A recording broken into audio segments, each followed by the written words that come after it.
Assalamualaikum warahmatullahi wabarakatuh. Kami dari kelompok 8 akan memaparkan materi berkaitan dengan manajemen perilaku organisasi yang beranggotakan Anissa Aulia, Sofia Reni Azizah, Nur Hikam, Eva Fatihatun Nikmah, Pramudita Intan Saputri, dan Septiana Putri Lestari.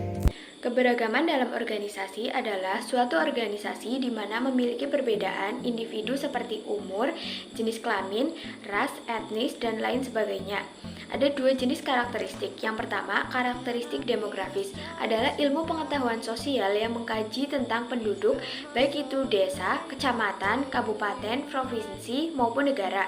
Karakteristik mempunyai ciri-ciri khusus pendudukan yang mampu membedakan dengan penduduk lainnya. Materi selanjutnya yaitu sikap dan kepuasan kerja dalam organisasi. Sikap dibagi menjadi 3, yaitu 1. Kepuasan kerja, yang kedua keterlibatan kerja, yang ketiga komitmen organisasi. Komponen sikap ada 3. Yang pertama adalah kognitif, yaitu kepercayaan kepada sebuah objek sikap. Yang kedua ada afektif, yaitu berkaitan dengan emosional atau psikologis. Yang ketiga adalah konatif, yaitu berperilaku apa yang dilakukan pada diri sendiri. Kemudian ada 4 respon puas atau tidak puas dalam organisasi. Yang pertama adalah keluar atau eksis, di mana seseorang akan meninggalkan organisasi tersebut. Yang kedua adalah kesetiaan, loyalty, yaitu secara pasif tidak optimis menunggu membaliknya kondisi pada organisasi. Yang ketiga adalah aspirasi atau voice, yaitu mengemukakan pendapat atau suara. Kemudian ada pengabdian atau neglect, yaitu secara pasif membiarkan kondisi menjadi lebih buruk atau baik atau menetap pada organisasi tersebut. Selanjutnya materi yang ketiga yaitu emosi dan mood. Emosi merupakan suatu aspek psikis yang berkaitan dengan perasaan di mana semua orang merasakannya, seperti perasaan senang, sedih, marah, tegang, dan lain sebagainya. Sedangkan mood adalah keadaan afektif di mana suasana hati bersifat kurang spesifik, kurang intens, dan kecil kemungkinan terprovokasi oleh stimulus atau peristiwa tertentu. Adapun beberapa faktor yang mempengaruhi emosi dan mood bisa dilihat dari yang pertama kualitas tidur seseorang, yang kedua raut wajah, yang ketiga usia, yang keempat kepribadian, dan yang kelima hormon. Selanjutnya, mitos dan fakta mengenai emosi dan suasana hati. Ada 6 cara mengenai diri sendiri melalui value atau nilai, mindset atau minat, temperamen atau emosi. Yang pertama, value atau nilai. Setiap orang memiliki tujuan hidup dan nilai bermacam-macam. Ada yang ingin memiliki karir gemilang, stabilitas finansial, pendidikan tinggi, kesehatan, dan menjadi dermawan. Yang kedua, interest atau minat. Minat termasuk hasrat, hobi, ataupun yang menarik perhatian Anda. Yang ketiga, temperamen atau emosi. Apakah Anda seorang introvert ataukah seorang ekstrovert? Around the clock activities. Apakah Anda orang yang terbiasa beraktivitas di pagi hari atau justru di malam hari? Live mission and meaningful goal.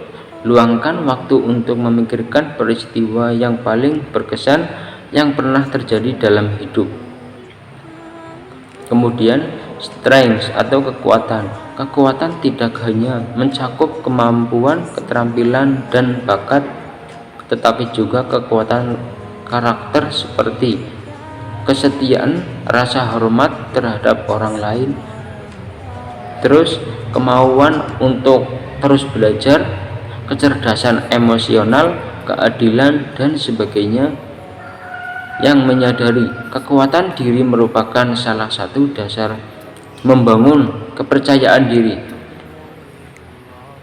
Terus jenis-jenis kepribadian manusia.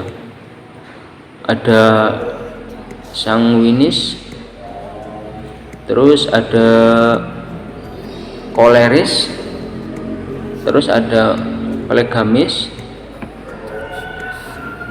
yang selanjutnya melankolis. Untuk selanjutnya materi kepribadian dan nilai.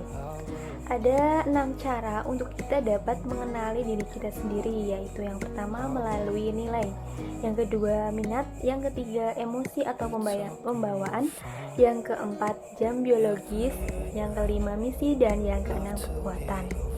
Untuk kemudian ada 4 jenis kepribadian. Yang pertama, kepribadian sanguinis. Jenis kepribadian ini dimiliki oleh para ekstrovert atau kecenderungan orang yang memiliki banyak berbicara. Yang kedua yaitu kepribadian koleris. Tipe kepribadian ini dimiliki oleh orang yang memiliki tingkat kepercayaan tinggi. Yang ketiga yaitu kepribadian pragmatis. Tipe kepribadian ini dimiliki oleh para introvert atau kecenderungan orang yang memiliki cina damai tinggi. Dan yang terakhir yaitu tipe kepribadian melankolis. Tipe kepribadian melankolis adalah tipe kepribadian bagi orang yang memiliki tingkat kepercayaan diri lebih rendah, atau dapat dikatakan kepribadian melankolis ini kebalikan dari tipe kepribadian koleris. Melanjutkan materi ke-6, yaitu konsep motivasi. Motivasi merupakan suatu alasan atau dorongan yang dijadikan sebagai dasar dari semangat seseorang untuk mengerjakan sesuatu agar mencapai suatu tujuan atau moto hidup tertentu.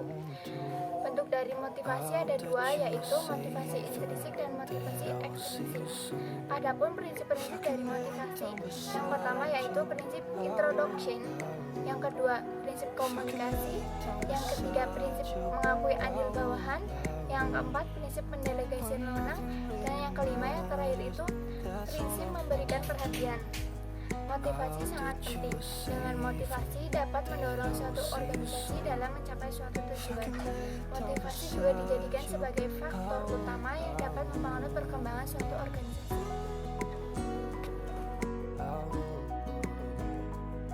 Sekian materi yang kami sampaikan. Apabila ada kesalahan, mohon maaf. Wassalamualaikum warahmatullahi wabarakatuh.